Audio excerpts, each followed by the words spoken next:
మన former courageous and daring IPS officer and Jai Bharat party founder మనతో పాటు ఉన్నారు జేడి లక్ష్మీనారాయణ గారు.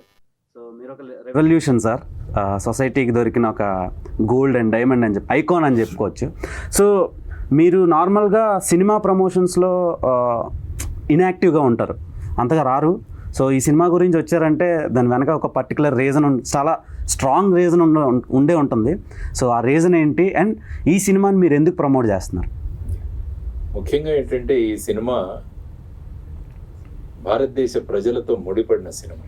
ఇది కేవలం ఆంధ్రప్రదేశ్ ప్రజలు కానీ తెలంగాణ ప్రజలు కానీ అనట్లేదు, మొత్తం భారతదేశ ప్రజలతో ముడిపడిన ఒక విషయం ఇది. ఎందుకంటే బేసిక్గా ప్రైవేటైజేషన్ అన్న ఒక విషయం. ఎందుకంటే ప్రస్తుతం నాన్ స్ట్రాటజిక్ సెక్టర్లో ఉన్న వాటన్నింటినీ కూడా ప్రైవేటైజ్ చేయాలన్న దిశగా ప్రభుత్వం ఆలోచిస్తుంది. దానివల్ల ఏంటంటే అనేక కష్టాలు వస్తాయి ప్రజలకు. ఎందుకంటే బేసిక్గా మనది వెల్ఫేర్ స్టేట్. అందులో ఈ ధనికులకు పేదలకు మధ్య ఉన్న అంతరాలు ఏవైతే ఉన్నాయో వాటిని తగ్గించాల్సిన బాధ్యత ప్రభుత్వం. దానికోసమే పబ్లిక్ సెక్టర్ అన్నది వచ్చింది. మనం టోటల్గా అమెరికన్ క్యాపిటలిస్ట్ సిస్టమ్ మనం అడాప్ట్ చేసుకోలేదు. మనం మిక్స్డ్ ఎకానమీ అనుకున్నాం, ప్రైవేటు పబ్లిక్ సెక్టర్ రెండు కలిసి ఉంటాయి. తర్వాత ఇంతకుముందు సత్యారెడ్డి గారు చెప్పినట్టు 32 మంది ప్రాణత్యాగాలతో వచ్చిన ఇది ఒక యూనిట్. తర్వాత భారతదేశంలోనే ఒక పోర్ట్ దగ్గర ఉన్న స్టీల్ ప్లాంట్ ఇది ఒకటి. కాబట్టి ఈ విధంగా ఉన్న యునిక్ ఫీచర్స్ ఏవైతే ఉన్నాయో, ఆ తర్వాత క్వాలిటీ ఆఫ్ స్టీల్ విశాఖపట్నంది చాలా గొప్పది. తర్వాత ముఖ్యంగా ఈ స్టీల్ ప్లాంట్ ఏర్పాటు చేయడానికి 16,000 మంది రైతులు వాళ్ళ భూముల్ని ఫ్యాక్టరీకి ఇచ్చారు. ఆ ఇచ్చిన సందర్భంగా వాళ్ళకు ఒక ప్లాట్, తర్వాత వచ్చేసి వాళ్ళలో ఉద్యోగం ఇస్తామని చెప్పారు. ఇప్పటికీ 8,500 మందికి ఉద్యోగాలు ఇవ్వాలి. ఇది 4వ తరం. వారు మరి ఎక్కడికి వెళతారు? కాబట్టి ఈ విషయం వచ్చేసి ప్రజా సమస్యలతో ముడిపడిన విషయం. ఆ తర్వాత ప్రజలందరూ కోరుకుంటున్నారు ఇది ప్రభుత్వ రంగ సంస్థగానే ఉండాలి. కాబట్టి ఇటువంటి జెన్యున్ ఇష్యూ ఏదైతే ఉందో, తర్వాత ఈ ఫ్యాక్టరీ, ఈ steel unit, Vizag steel plant అన్నది ప్రైవేటీకరణ కాకూడదని హైకోర్టులో పబ్లిక్ ఇంట్రెస్ట్ లిటిగేషన్ కూడా నా బాధ్యతగా నేను వేశాను. ఆ పబ్లిక్ ఇంట్రెస్ట్ లిటిగేషన్ నడుస్తుంది. అందువల్ల నాకు పర్సనల్గా కూడా ఇందులో చాలా ఇంట్రెస్ట్ ఉంది ఈ సబ్జెక్ట్లో. కాబట్టి ఈ సబ్జెక్టుని అత్యంత పవర్ఫుల్ మాధ్యమం ప్రస్తుతం ఉన్న సినిమా ద్వారా సత్యారెడ్డి గారు ప్రజలకు తెలియజేయబోతున్నారన్న విషయం తెచ్చి చాలా ఆనందించాను. మంచి మిత్రులు వారు, అప్పుడప్పుడు కలిసినప్పుడు కూడా మాట్లాడుకునేవారం. కానీ ఈరోజు సినిమా ఇవి చూసిన తర్వాత నేను ఆశ్చర్యపోయాను. నేను అనుకున్న దానికి వీరు యాక్చువల్గా చూపించిన దానికి చాలా డిఫరెన్స్ ఉంది. అంటే ఆ విధంగా చూస్తున్న వాళ్ళు ఎవరు కూడా ఆ సీట్లో ఖచ్చితంగా కూర్చోలేరు. ఎప్పుడు లేద్దామా అనిపిస్తుంది. మనం కూడా ఆ పాటలతో మనం కూడా గొంతు కలుపుదామా అన్న ఫీలింగ్స్ వారు తీసుకొచ్చారు. సార్, బేసిక్గా సినిమా చూసే విధానం మారిపోయిందండి. అంటే ఒకప్పుడు అంటే ఏది చూపించినా చూస్తుండే ఆడియన్స్. ఇప్పుడు ఈ సోషల్ మీడియా పెరిగిన తర్వాత ఈ 5G వరల్డ్లో ఆడియన్కి చాలా టెక్నాలజీ దగ్గరికి వచ్చేసింది, చేతిలో ఉంది. సో ఇలాంటి టైప్ ఆఫ్ ఫిలిమ్స్ని థియేటర్లోనే చూడాలి అంటే చాలా మందికి కష్టంగా ఉంటుంది. సో ఈ సినిమాలో స్పెషాలిటీ ఏంటి అండ్ మీ క్యారెక్టర్ కూడా ఈ సినిమాలో ఉందంట. అంటే గొప్ప వ్యక్తులు ఎలా ఉంటారంటే వాళ్ళు ఇతరులకు ఆపాదిస్తారు, వారు చేసిన విషయాలు వాళ్ళు చెబుతుంటారు. కాబట్టి మిత్రులు కాబట్టి వారు ఆ విధంగా చెప్పారు. కానీ ఈ విషయం ఏదైతే ఉందో అది ఖచ్చితంగా ఈ కంప్లీట్. ఎందుకంటే కథ, మాటలు, తర్వాత వచ్చేసి అప్పుడు దాసరి నారాయణరావు గారు చూసేవారు. వారు కథ, మాటలు, పాటలు, స్క్రీన్ ప్లే అన్ని కూడా దాసరి నారాయణరావు గారు. తర్వాత మళ్ళా ఒకసారి సత్యారెడ్డి గారిని ఈరోజు ఆ టైటిల్ చూసే అవకాశం నాకు దొరికింది. తర్వాత ఆయన స్వయంగా కూడా నటించారు.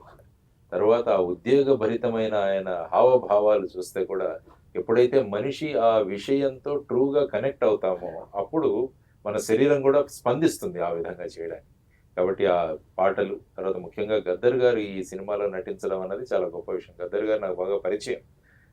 ఏం లచ్చన్న ఎట్లున్నావే అంటారు ఆయన కలిసినప్పుడు. కాబట్టి ఆ విధమైన ఆయన్ని కూడా ఒకసారి స్క్రీన్ మీద మళ్ళా చివరిసారిగా ఆయన చూడడం అన్నది కూడా జరిగింది. ఆయన కూడా చాలా ఇన్వాల్వ్ అయి చేశారు. ఎవరు, కోరేటి వెంకన్న గారు కావచ్చు, లేకుంటే సుద్దాల అశోక్ తేజ గారు కావచ్చు, వారు రాసిన పాటలు, అందులో ఉపయోగించిన పదాలు కూడా చాలా ఇదిగా ఎమోషనల్గా, ఇన్స్పిరేషనల్గా ఉంటాయి. మీరు అన్నారు సినిమాకి వెళ్ళి కూర్చోవాలి. సినిమా సాధారణంగా మనం ఒక ఎంజాయ్మెంట్ కోసం లేకుంటే టైంపాస్ కోసం చూస్తుంటాం. కానీ కొన్ని సినిమాలు మన సామాజిక బాధ్యతతో చూడాల్సిన అవసరం కూడా ఉంది. ఎందుకంటే ఈ సినిమాకి ఇంత ఖర్చు పెట్టి తీసిన తర్వాత ఇది ఎవరి కోసం తీస్తున్నారు? ఫైనల్గా ఒక అభూత కల్పన కాదు, ఫ్యాంటసీ వరల్డ్ కాదు, ఇది రియాలిటీ.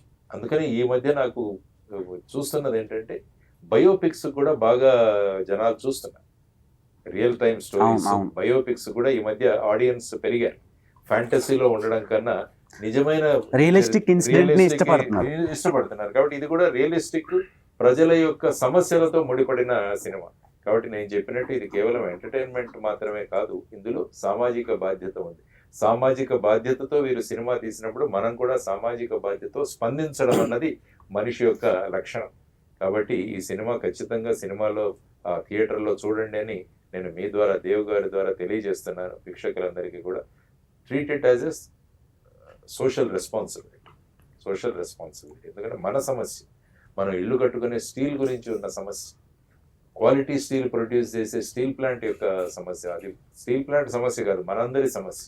కాబట్టి ఇది ప్రైవేట్ రంగంలోకి వెళ్లకుండా ప్రభుత్వ రంగంలో ఉండాలి, దానికి కారణాలు ఏంటనేవి కూడా ఈ సినిమాలో చూపించారు. తర్వాత ఏ విధంగా ఆ సమయంలో విద్యార్థులు వాళ్ళ 32 మంది వాళ్ళ ప్రాణత్యాగాలు చేశారు. అప్పుడు చాలా మంది, తెన్నేటి విశ్వనాథం గారు కావచ్చు, గౌతు లచ్చన్న గారు కావచ్చు, వీరందరూ కూడా వాళ్ళ పదవులను వదిలేశారు. సుమారుగా 55 మంది వాళ్ళ పదవులను వదిలేసి వచ్చేసారు. సార్, ఇఫ్ స్టీల్ ప్లాంట్ ప్రైవేటీకరణ అయితే సిచ్యువేషన్ ఏంటి? అంటే ఏమవుతుందంటే ఈ ప్రైవేటీకరణ కాకూడదు అని ప్రజలు కోరుకుంటున్నారు. అన్ని రాజకీయ పక్షాలు కూడా వేదికల మీద మాట్లాడుతున్నారు, ఇంక్లూడింగ్ భారతీయ జనతా పార్టీ కూడా ఈ స్టీల్ ప్లాంట్ ప్రైవేటీకరణ అవ్వదనే చెబుతున్నారు. అది అందరూ ఆ విధంగా మాట్లాడుతున్నప్పుడు మాకు కూడా ఆనందం కలుగుతుంది. అంటే ఈ స్టీల్ ప్లాంట్ ప్రైవేటీకరణ అవ్వదులే. కానీ ఎప్పుడైతే మనం మాట ఇచ్చిన తర్వాత మన చర్యలు కూడా ఆ విధంగా ఉండాలి. అంటే ఈ స్టీల్ ప్లాంట్ ప్రైవేటీకరణ మేము చేయట్లేదు అని ఫైనల్గా క్యాబినెట్ ఒక నిర్ణయం తీసుకుంది అనుకోండి, అది ప్రజల్లో ఒక రకమైన కాన్ఫిడెన్స్ని ఇస్తుంది.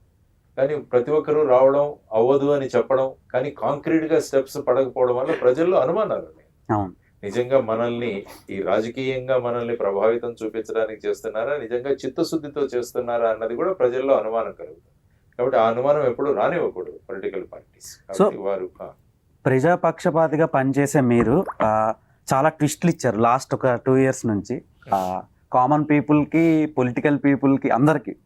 సో అలా ఇవ్వడానికి రీజన్స్ చాలా ఉండొచ్చు, నేను ఆ రీజన్స్ అడగను. కానీ చాలా రోజుల తర్వాత మీరు మీడియా ముందు కూడా వచ్చారు కాబట్టి కొన్ని అడగక తప్పట్లేదు. ఫస్ట్ థింగ్, జై భారత్ పార్టీ, మీరు జనసేన పార్టీ నుంచి బయటకు వచ్చి జై భారత్ పార్టీ పెట్టి సో ఓడిపోవడం జరిగింది. సో ఎలా అనిపించింది సార్, ఈ ఎక్స్పీరియన్స్ ఎలా అనిపించింది మీకు? ఇదంతా ఏంటంటే మనం పార్టీలోకి రావడము, తర్వాత ఎన్నికలు అన్నది ప్రజలను చైతన్యవంతంగా చేయడానికి వచ్చే విధానాలు. ఎందుకంటే లేకుంటే ప్రస్తుతం ఉన్న ఎన్నికల్లో ఇంత ఇన్వెస్ట్మెంట్ పాలిటిక్స్ అయిపోయాము.